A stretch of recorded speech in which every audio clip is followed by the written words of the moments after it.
So I just kind of wanted to give a little bit of info. Definitely don't make my video the last one you watch about malignant narcissism versus covert narcissism, because I am not a psychologist or psychiatrist or therapist. So I only know things from my experience and from what I've learned from other people. So again, watch another video about it if this is something you've looked up. I know in one of my videos I said the wrong word. I said my mom was a malignant narcissist. She was actually a covert narcissist. And there's a huge difference between those. So a little brief overview, if you don't know what they are. Malignant narcissism is kind of your stereotypical narcissism. That's where a person has a really big ego, view of themselves. They will come across as very confident and maybe even charismatic, but at the end of the day, they're willing to step on anyone to get what they want, and have found a way to kind of make it endearing or socially acceptable even, And then there is covert narcissism. And though malignant narcissism can be very damaging to deal with, I'm not discrediting that at all. Covert narcissism, in my experience, was a much bigger of a mindfuck than I think malignant narcissism is, because with covert narcissism, it's played so subtly that unless you're with this person all the time, have some knowledge in psychology, and have a decent amount of self-awareness, you're not going to realize that this is a narcissistic mind game. You're just going to be miserable and confused and probably hate yourself, which sucks.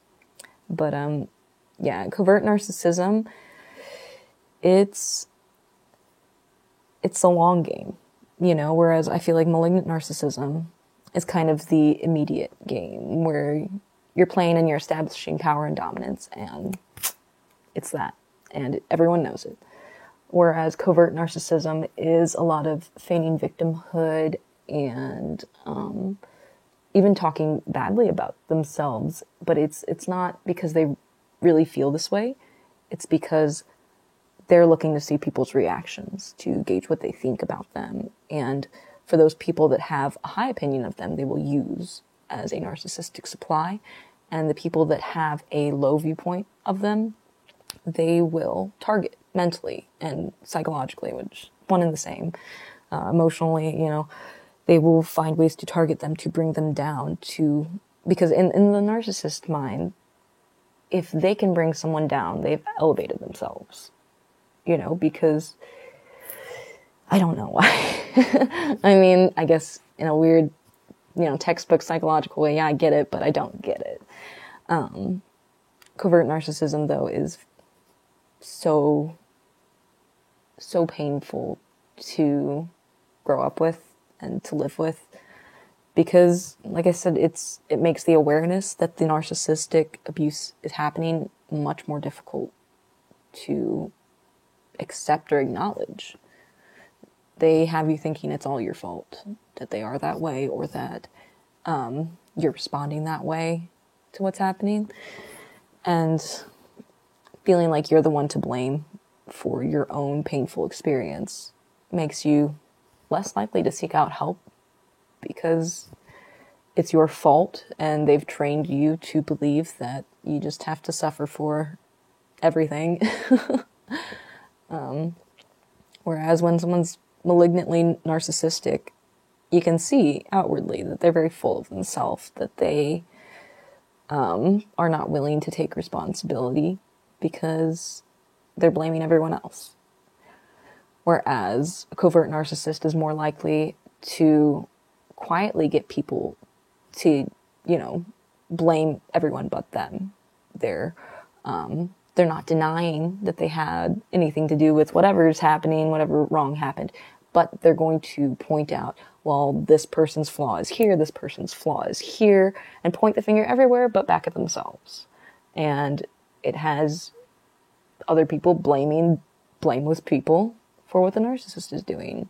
They're playing mental chess with people, and they're the kind of narcissists that highly use flying monkeys. I mentioned that in another video, which are people that will be recruited into the narcissist's life told a false story so that they in turn seek out the victim of the narcissist and further harass them and further the abuse unknowingly. These flying monkeys, they're not meaning to take part in narcissistic abuse. They have been recruited, and they are often ignorant to the truth or even another side of the story. And that is, I mean, I'm sure malignant narcissists use flying monkeys as well, because that is something that is useful for them, to feel like they have people on their side and to really mess with the person that they're, you know, abusing narcissistically. Like, so yeah, I just wanted to point out though that there are different kinds of narcissism, and it's good to educate yourself on the different kinds. And I know it might sound a little like extra, but you can download the DSM-5 for free, which I did, and you can read about narcissism. And it's good to listen to people who have, you know, degrees in psychology, listen to the clinical understanding of narcissism and what elements happen there, and also listen to different people's personal experiences with someone who is a narcissist, because it only ever helps to have more information, more stories, more sides of, you know, the whole situation. So yeah, don't make this the last video you watch about it. Listen to more. Learn about the differences between malignant narcissism and covert narcissism. And if you think that you've experienced either of them, or, you know, are afflicted by either of them, look into it more. But again, if you're questioning if you're a narcissist, you're probably not a narcissist, because narcissists don't think there's anything wrong with them.